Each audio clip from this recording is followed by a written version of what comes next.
आनंदं परमसुखदं केवलं ज्ञानमूर्तिं द्वन्द्वातीतं गगनसदृशं तत्त्वमस्यादिलक्ष्यम् एकं नित्यं विमलमचलं सर्वधी साक्षिभूतं भावातीतं त्रिगुणरहितं सद्गुरुं तं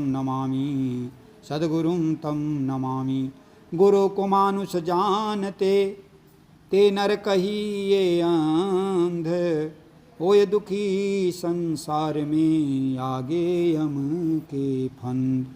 गुरु नारायण रूप हैं गुरु ज्ञान के घाट गुरु के बचन प्रताप सो मन के मीठे उचाट प्रेम चलो सुखदेव भगवान की जय। परम गुरुदेव महाराज की जय। ओम।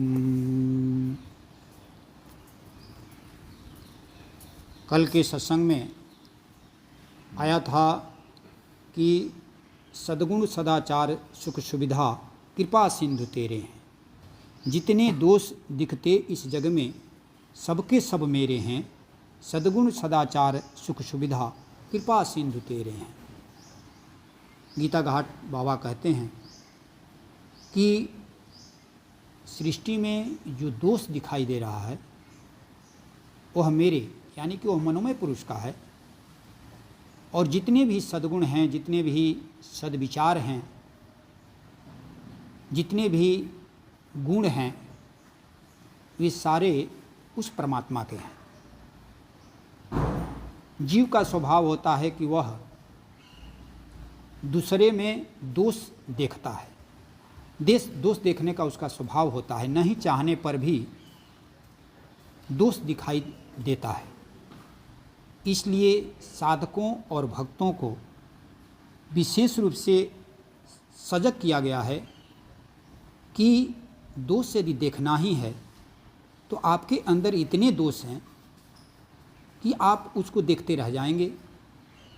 यदि देखना ही है तो अपने में दोष देखो, अपने आप को देखो कि आप में कितने काम, क्रोध, लोभ, राग, द्वेष, छल, कपट इत्यादि अन्यान कई प्रकार के विकार आपके अंदर पड़े हुए हैं। उसको देखने का प्रयास करो।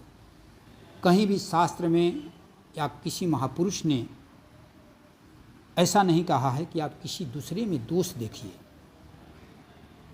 यदि देखना ही है, गुण और दोष न देखिए सो अविवेक। और यदि देखना है तो गुण को देखने का प्रयास करिए। एक सदगुरु के पास, एक संत के पास दो शिष्य थे। दोनों शिष्यों को सदगुरु ने कहा कि तुम जाओ जगत में एक ऐसे व्यक्ति को लाओ जिसमें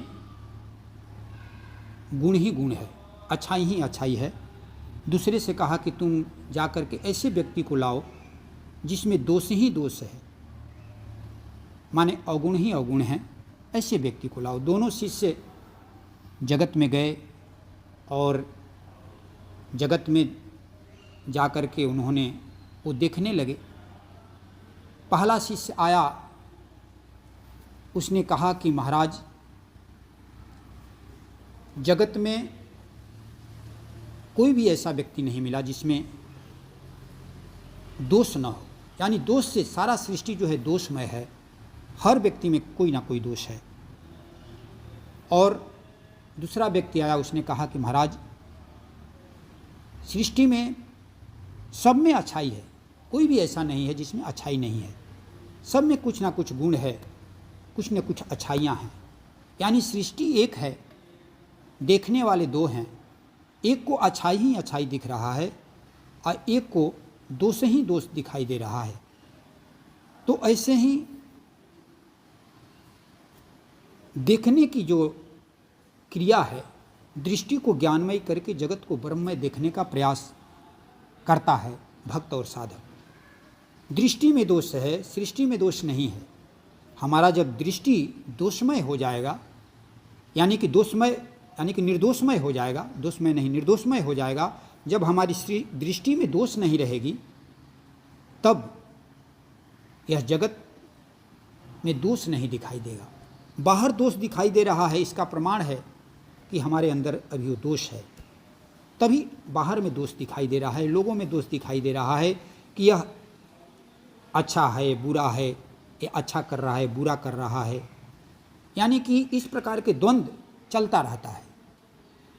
ये जो माने गुणकृत जो क्रियाएं हैं, सतोगुण, रजोगुण, तमोगुण, यह जो माया का भंवर है, ये चलता ही रहता है, नित्य निरंतर ये चलता रहता है। कभी सतोगुण की प्रबलता रहती है, कभी रजोगुण की प्रबलता रहती है, कभी तमोगुण की प्रबलता रहती है। जिस गुण की जिस समय प्रबलता रहती है, उसके अनुसार जो है सृष्टि में वो दृष्टि, जो आँख है ना, वो देखती रहती है। जब हम सजग रहते हैं तब यह जो दोष देखने की प्रवृत्ति हो गई है, तब हम उससे निवृत्त हो पाते हैं। नहीं तो हम यदि सजग नहीं हैं, असजग हैं, तो संपूर्ण जीवन व्यतीत हो जाएगा।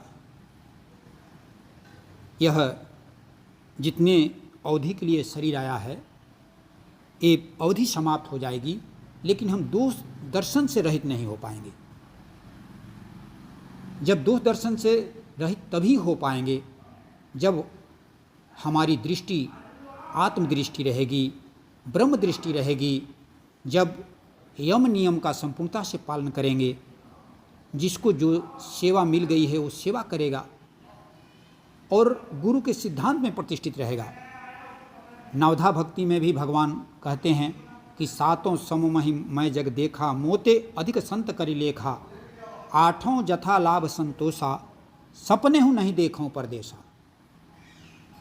यानी कि जब हम सृष्टि को ब्रह्ममय देखते हैं, राममय देखते हैं, तब जो है आठों जथा लाभ संतोषा, सपने हूँ नहीं देखूं परदोषा। फिर हम सपने में भी, जागृत की तो बात छोड़िए, सपने में भी हमको दोष दिखाई नहीं देता है। जब सृष्टि ब्रह्ममय दिखाई देती है, राममय दिखाई देती है, तब हम दोष से निवृत्त हो पाते हैं।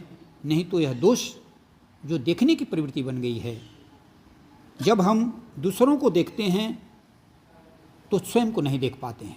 हम दूसरे को तभी देख पाते हैं जबकि स्वयं को नहीं देख रहे हैं। स्वयं को नहीं देखने से दूसरा दिखाई देता है। अब जब हम अपने को देह मानते हैं तो हम देव को नहीं देख पाते हैं, यानी कि आत्मा को नहीं देख पाते हैं। जब हम अपने को शरीर मानते हैं तो इस शरीर के सारे ये जितने भी दोष हैं इस शरीर के हैं, परमात्मा के नहीं। परमात्मा तो निर्दोष है। और गीता जी में स्वयं भगवान ने कहा है कि इहैव तर्जितः सर्गो या येषां साम्ये स्थितं मनः निर्दोषम ही समम ब्रह्म तस्मात् ब्रह्मणि ते स्थिता। यानी कि जिनका मन समभाव में स्थित है, उनके द्वारा इस जीवित अवस्था में ही संपूर्ण संसार जीत लिया गया है, क्योंकि सच्चिदानंद घन परमात्मा निर्दोष और सम है। इससे भी सच्चिदानंद घन परमात्मा में स्थित है। कहते हैं कि जो परमात्मा है वो समभाव में स्थित है और निर्दोष है, और उससे सच्चिदानंद परम ब्रह्म परमात्मा को आपको पाना है तो आपको भी समभाव में प्रतिष्ठित होना पड़ेगा। यानी कि जो भेद दर्शन हो रहा है, कोई स्त्री पुरुष, अपना पराया, पशु पक्षी कीट पतिंगे इत्यादि में परमात्मा भाव नहीं दिखाई दे रहा है, सब परमात्मा में नहीं दिखाई दे रहे हैं, तब तक निर्दोषता नहीं आएगी। यानी कि दोष दृष्टि बनी रहेगी। और जब तक निर्दोषता नहीं आएगी तो उस निर्दोष को आप नहीं प्राप्त कर सकते हैं। भगवान निर्दोष है, भगवान में न काम है, न क्रोध है, न राग है, न द्वेष है, न छल है, न कपट है। तो निर्दोष को प्राप्त करने के लिए आप में निर्दोषता रूपी गुण जब आएगा, निर्विकारी को प्राप्त करने के लिए निर्विकारता रूप गुण आपको में आएगा, तभी उसको प्राप्त कर पाएंगे। निर्विषयी को प्राप्त करने के लिए निर्विषयता रूपी गुण आपके अंदर आएगा, तभी आप उसको प्राप्त कर पाएंगे। इसलिए कहा गया है कि निर्माण मोहाजित संग दोषा अध्यात्म नित्ता विनिवृत्त कामा द्वंद्वैर्विमुक्ता सुख दुख संगैर्गच्छन्त मूढ़ा पद्मभ्यम तत्। हमारे जो निर्मोहता रूपी गुण, निर्दोषता रूपी गुण, ये राग द्वेष आदि द्वंद्वों से रहित जब हमारा चित्त नहीं होगा तब तक उस हम परमात्मा को प्राप्त नहीं कर पाएंगे।